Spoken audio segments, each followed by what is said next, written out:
자, 우리 하나님 말씀 이제 고린도 후서 4장 오늘 보겠습니다. 고린도 후서 4장 1절로 6절까지 봉독하고 나누겠습니다. 그러므로 우리가 이 직분을 받아 긍휼하심을 입은 대로 낙심하지 아니하고 이에 숨은 부끄러운 일을 버리고 속임으로 행하지 아니하며 하나님 말씀을 혼잡하게 하지 아니하고 오직 진리를 나타내므로 하나님 앞에서 각 사람의 양심에 대하여 스스로 추천하노라. 만일 우리의 복음이 가리웠으면 망하는 자들에게 가려진 것이라. 그 중에 이 세상 신이 믿지 아니한 자들의 마음을 혼미케 하여 그리스도의 영광의 복음의 광채가 비치지 못하게 하미니 그리스도는 하나님의 형상이니라. 우리는 우리를 전파하는 것이 아니라 오직 그리스도 예수의 주되신 것과 또한 예수를 위하여 우리가 너희의 종된 것을 전파함이라. 어두운 데서 빛이 비치라 말씀하셨던 그 하나님께서 예수 그리스도의 얼굴에 있는 하나님의 영광을 아는 빛을 우리 마음에 비추셨느니라.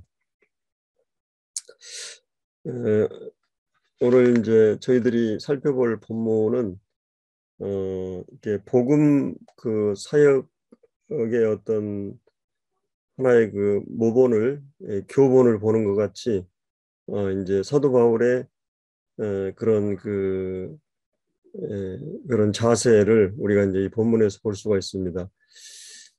그래서 우리가 이제 참 이 복음이 얼마나 영광스럽고 놀라운가. 우리가 이미 3장에서 새 언약의 일꾼에 대해서 얘기하면서 구약의 율법과 이 복음을 사도 바울이 쭉 대조하면서 이 새 언약의 일꾼 또 이 은혜의 복음 전도가 복음이 얼마나 영광스러운 것인가를 쭉 설명을 했습니다.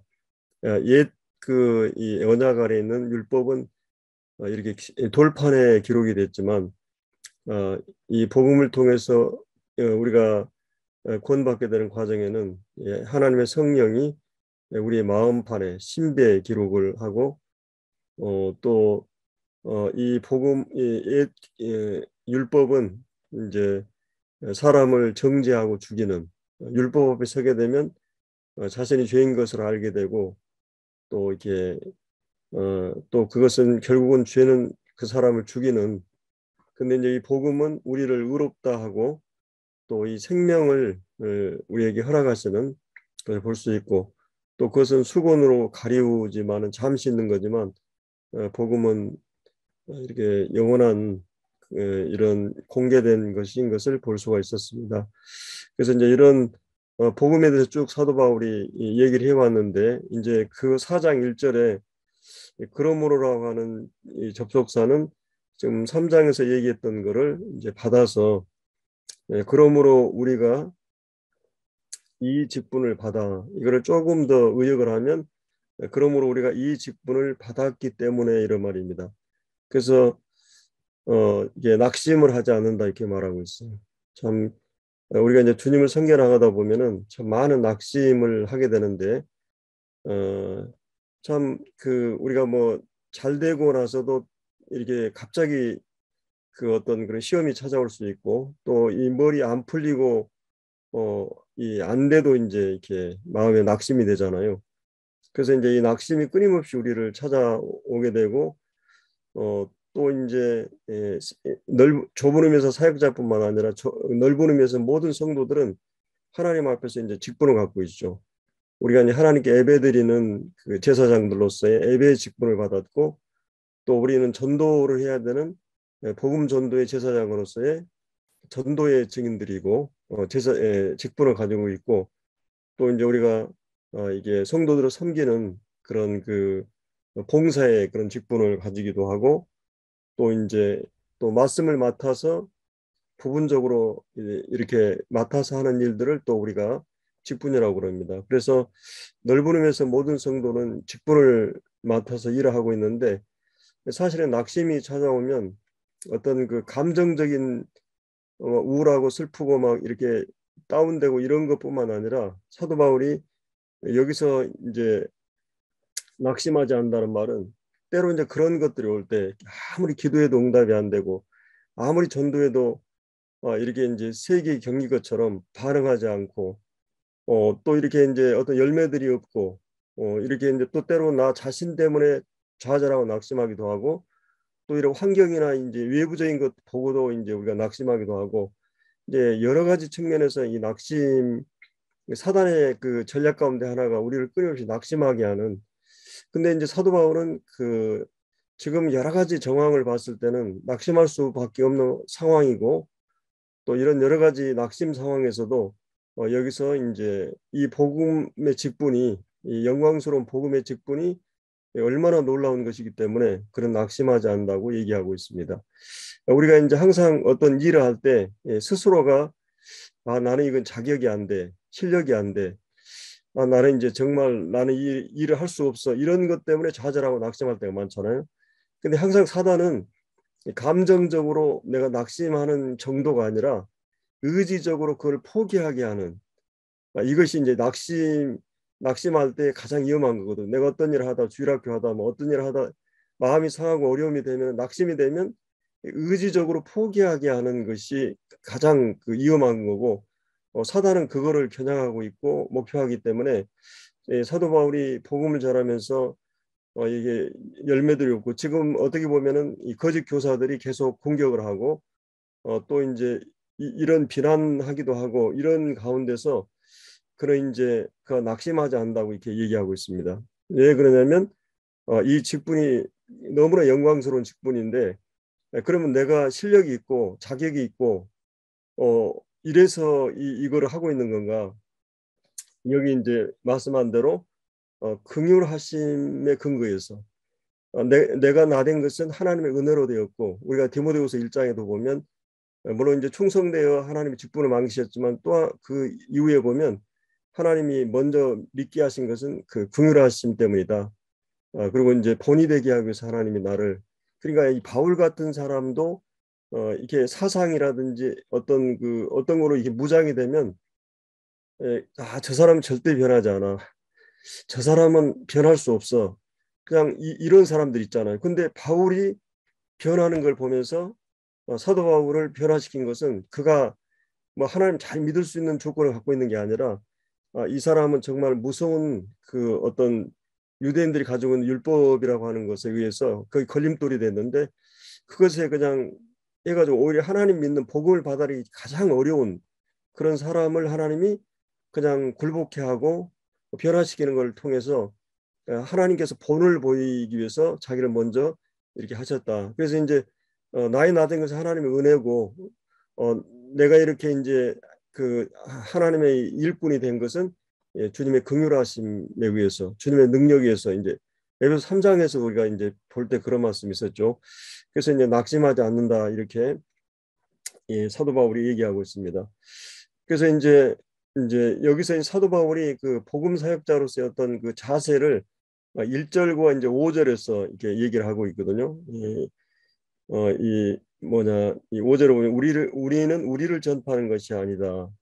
우리가 이제 2장에서도 사도 바울이 그 얘기를 했었죠. 우리가 이 복음을 전하는 데 있어서 어떤 무슨 그 어떤 그런 복음 전하는 데 있어서 어떤 말과 지혜 아름다운 것으로 하냐고 이게 이제 긍휼하심을 쫓아서 했다 이렇게 얘기를 하는 것을 우리가 이제 볼 수가 있죠. 그래서 이제 이런 복음 전도에 있어서 어떤 사람의 입맛을 맞추고 또 이제 그러다 보니까 이 복음 전도를 하다 보면은 낙심이 되고 열매가 없으니까 자꾸 이제 어떤 인간적인 방법이나 또 이제 어떤 그 사람의 입맛을 맞추고 그래서 오늘날 기독교가 한편으로는 이제 기복주의화되고 또 이제 많은 그 지식을 동원하기도 하고 다양한 그런 방법을 동원해서 이제 기독교가 하나님을 얘기하면서 하나님이 만든 신을 만들어 놨어요. 많은 신들을 구약에 마치 가나안 그 신들이 바알 아세라 신이고 이게 다 풍요와 비라든지 뭐 이렇게 폭풍 이런 거를 주는 신 생존에 필요한 모든 것을 공급하는 신. 그래서 이제 하나님은 저버리고 당장 생존이 어려우면 그들의 생존에 필요한 신을 만들어 놓고 그들이 그 하나님과 그 신들을 섬겨가는 걸 볼 수 있거든요. 그래서 오늘날도 우리가 성도를 보면 생존의 문제가 부딪히면 그 쉽진 않아요. 예, 이런 부분이. 예, 근데 정말 이제 여기서 오늘날 기독교가 그렇게 이제 변질되고 있는데 이 사도 바울은 여기서 이제 그렇게 얘기하고 있죠. 5절에 우리를 전파하는 것이 아니다. 또 이 교회 자체를 전파하는 것도 아니고 자신을 드러내기 위해서 한 것이 아니다. 여기 사도 바울이 얘기하는 것은 오직 예수의 주되심을 전한다. 그러면 우리가 예수님의 주되심을 전하는 가장 확실한 결과는 뭐겠어요? 정말 예수님이 주되시고 우리의 주재권이 확실하면 예수님도 나를 따르기 위해서는 자기를 부인하고 십자가를 지고 나를 쫓으라. 또 이 십자가를 지지 않고는 나를 따를 수가 없다. 또 사도 바울도 갈라디 2장 20절에 그리스도와 함께 십자가에 못 박혀 죽였다. 그리고 이제 빌립보서 1장 20절에도 내 몸에서 그리스도가 많이 존귀하게 된다. 이런 주님이 그걸 요구하셨고 가장 그 이상적인 제자로서 이 사도 바울은 철저하게 예수님의 주대심이 이루어진 이 주재권이 확실하게 이루어진 그래서 이제 여기서 예수의 주대심을 전파하기 위해서 하나님이 우리를 부르셨다고 이렇게 말하고 있어요. 예수의 주대심. 그러니까 우리가 특별히 요한복음 같은 경우가 이제 예수님이 하나님 되시고 이 주대심을 모든 주권과 그 모든 주권을 쥐고 계시고 천하 만물을 다스리는 이런 하나님을 하나님이신 것을 예수님을 통해서 이렇게 보여주고 있는 것이 요한복음입니다. 그래서 예수의 주대심. 그럼 예수님이 우리의 주가 되셨을 때 우리는 그의 종이 된 거잖아요. 그래서 이 주님의 주대심의 가장 확실한 증거는 뭐냐면 삶에서 그분의 뜻 앞에 우리가 어떻게 복종하느냐예요. 그러니까 내가 복종하는 삶을 살고 있는가? 복종하는 삶을 살고 있는 사람이 예수님의 주대심을 실제적으로 어떤 분이 뭐 머리에서 가슴까지가 가장 멀고 또 가슴에서 손발 행동으로 가기가 더 어렵다고 하는 말이 있는데 정말 우리는 메시지를 머리로 또 가슴으로 안고 정말 우리의 행동으로 삶에서 그분의 뜻 앞에 나는 복종하고 있는가 이런 생각을 해보게 됩니다.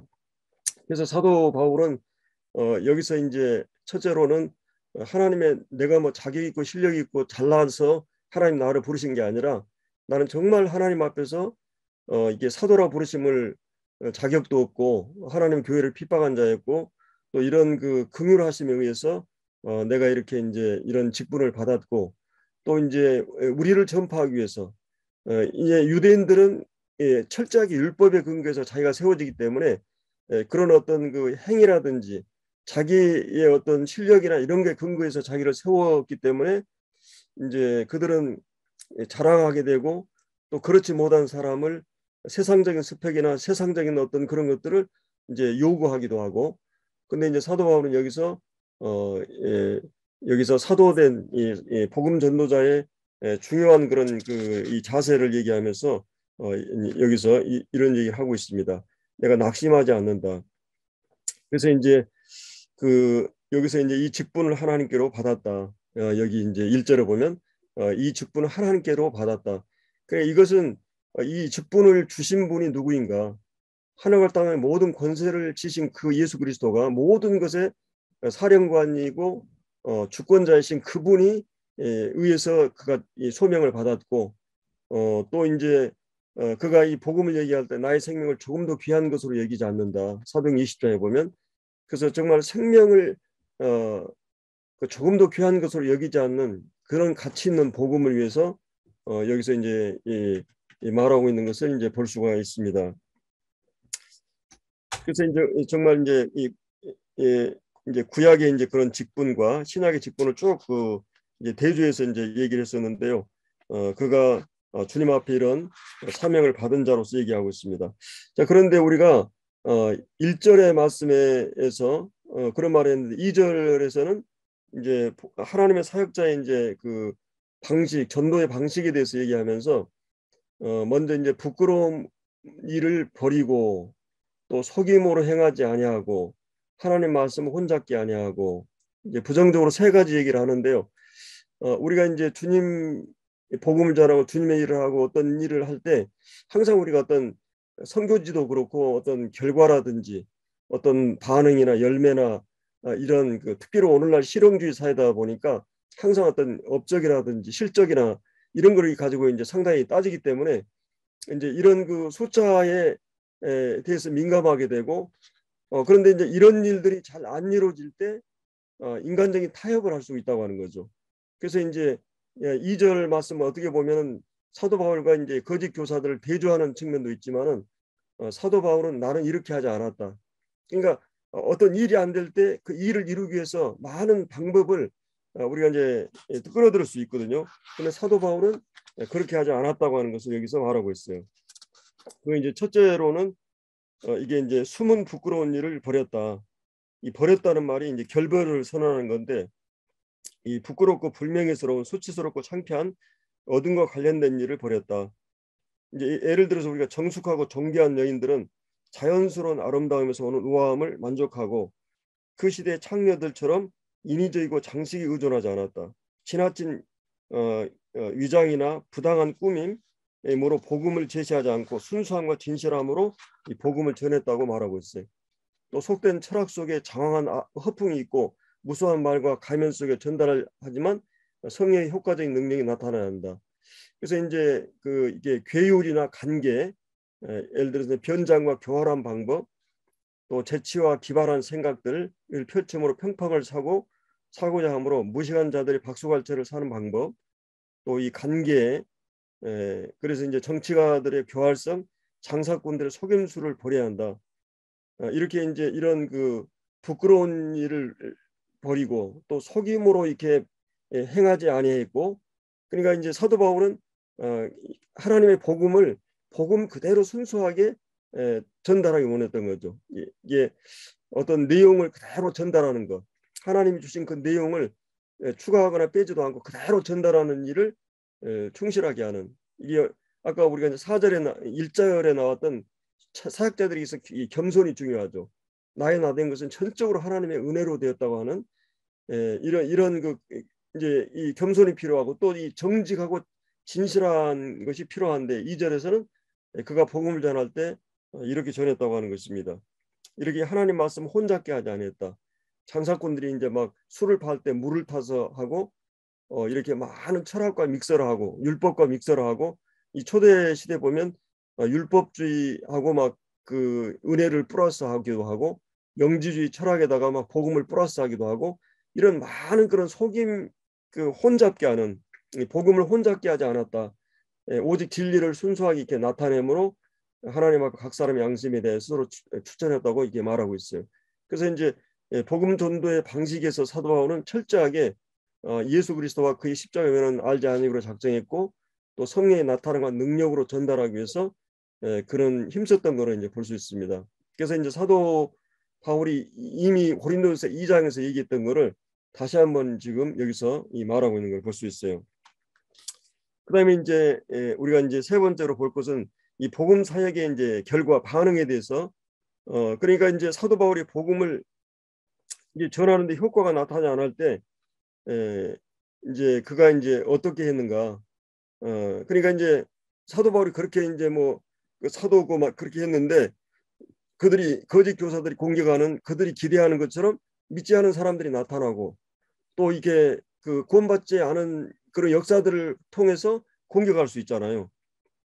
그래서 이제 전도자들이 가장 큰 위기 가운데 하나가 진지함과 성실하고 복음을 전했는데도 효과가 나타나지 않을 때 낙심할 수 있고, 사도 바울도 이제 이 고린도 지역에서 그 전도를 하다가 실제 이제 막 사람들이 막 그 이 환락의 도시였잖아요. 돈이 많고 환락의 도시였고 거기는 막 철학의 도시였고 지식이라든지 쾌락이라든지 부라든지 막 이런 것이 가득한 그 그냥 이 뭐 이렇게 이런 그 도시였어요.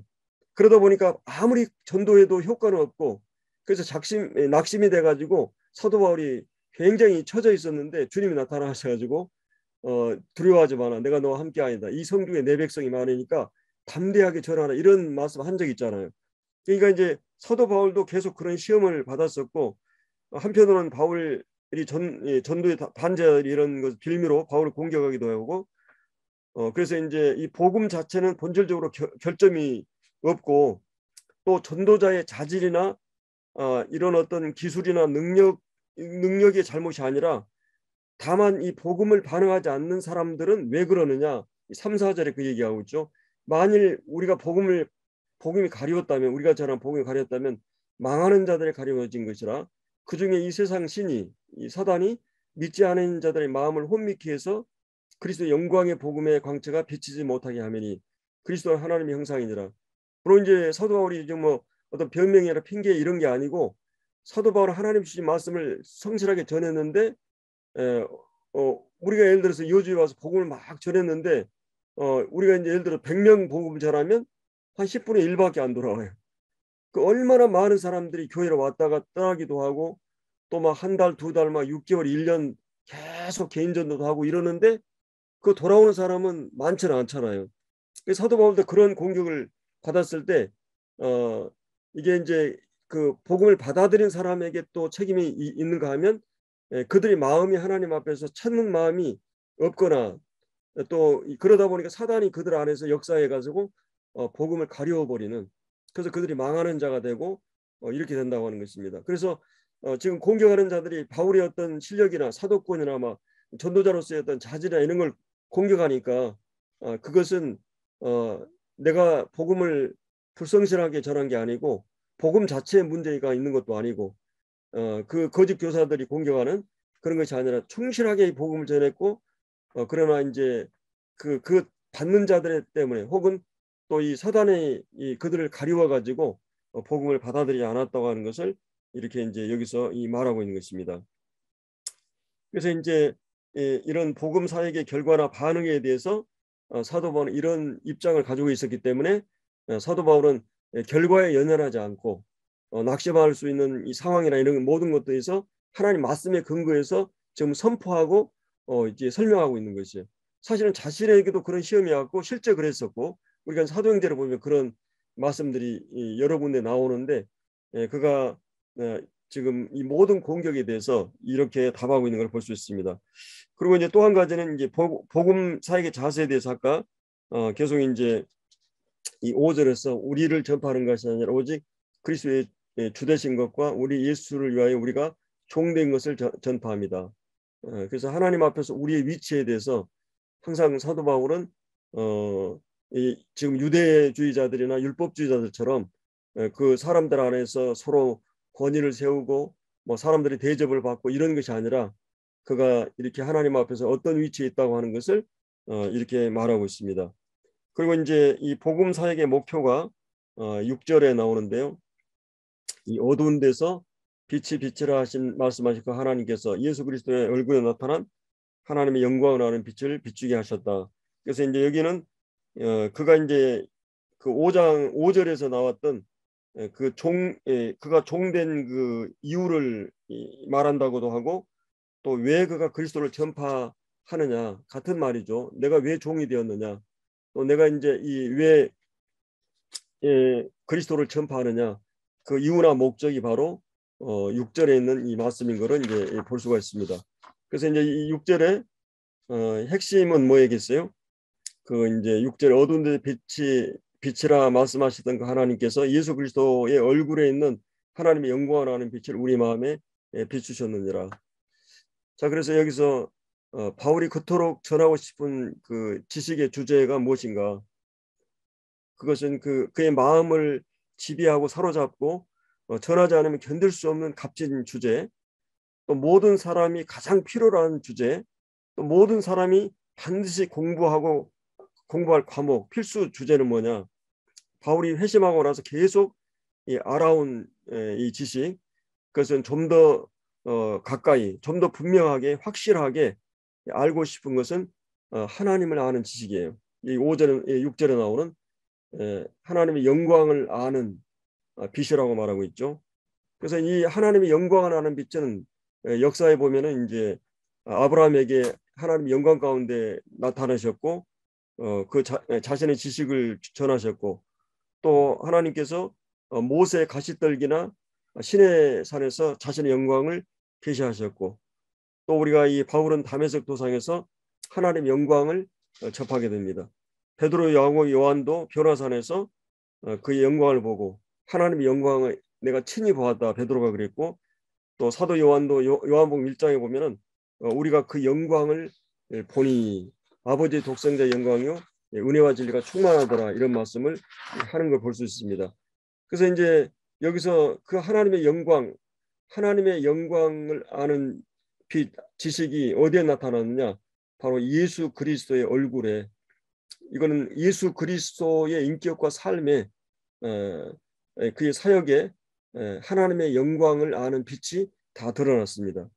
그래서 이제 하나님의 예수 그리스도의 얼굴에 나타난 하나님의 영광을 우리가 이제 주님의 공생의 생활을 잠깐 보면은 이게 주님이 탄생했을 때 하늘에서 영광이요 땅에서는 평화라고 말씀했고, 또 공적인 사역을 수행할 때 침례식 할 때 하나님의 음성 가운데 내 사랑하는 아들이라고 주님을 알려주십니다.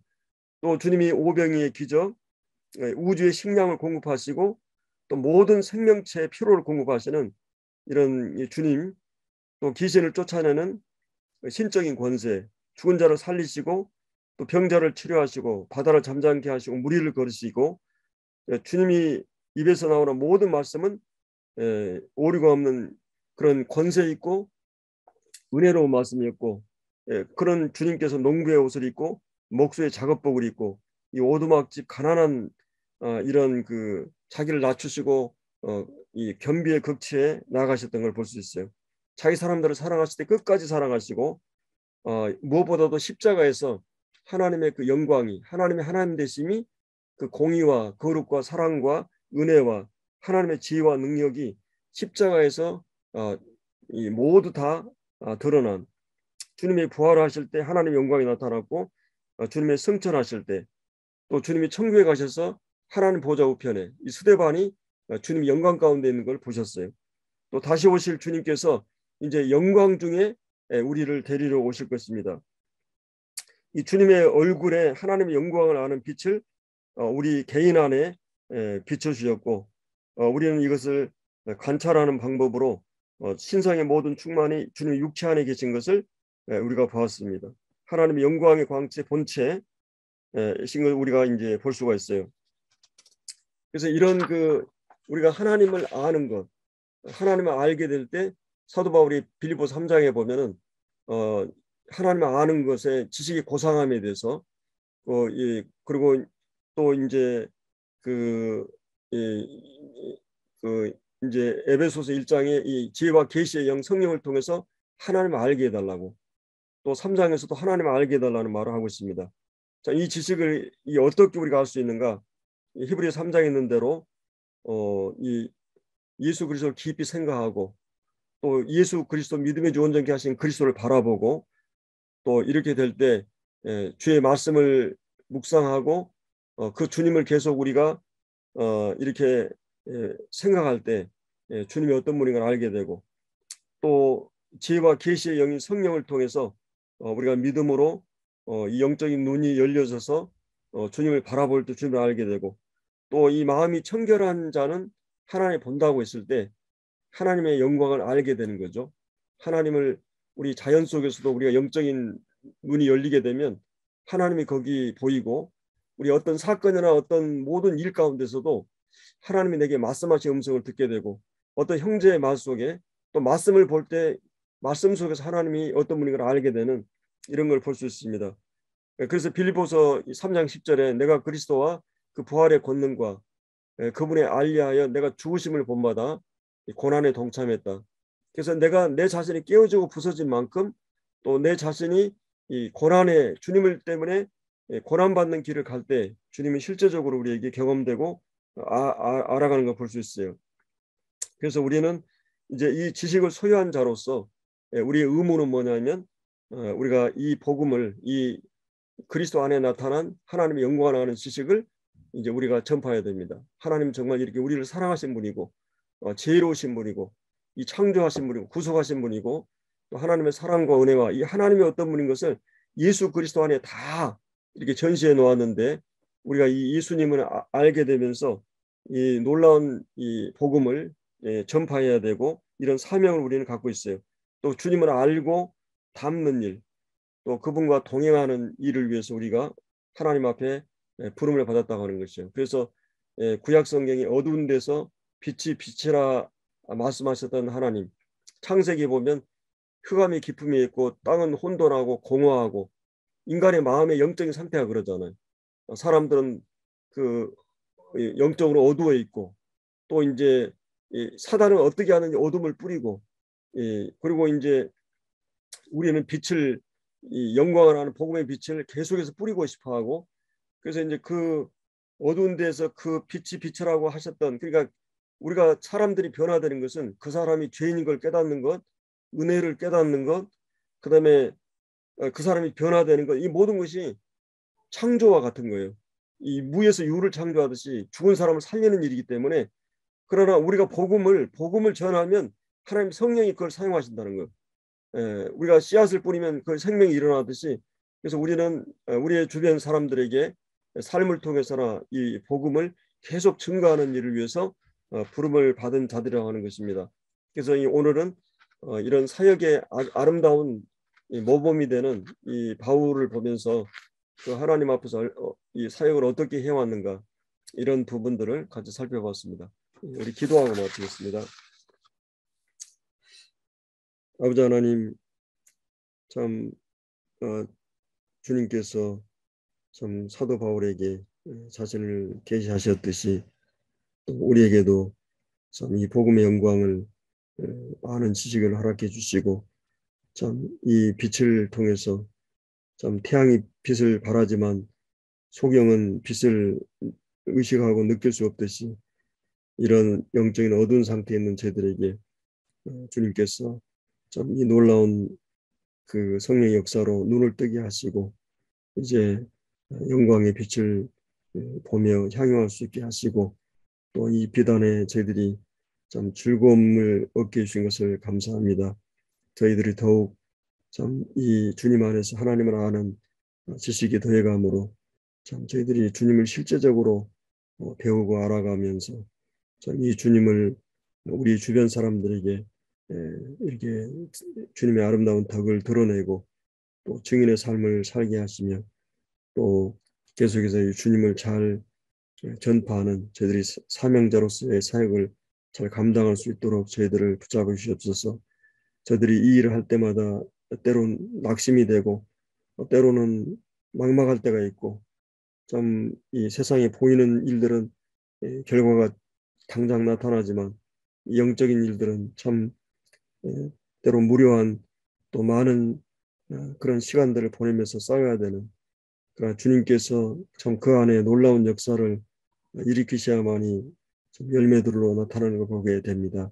주님 저희 교회를 사용해 주시고 정말 이 마지막 시대 저희 각자를 주님께서 일깨우셔서 참 이 사도 바울이 가졌던 그러한 복음에 대한 그러한 그 열정을 저희들이 가지고 참 우리 주변 사람들에게 선포하는 자들로 저희들을 세워주시기를 기도합니다. 주신 교훈들 감사하고 귀하신 예수님의 이름으로 기도드리옵나이다. 아멘.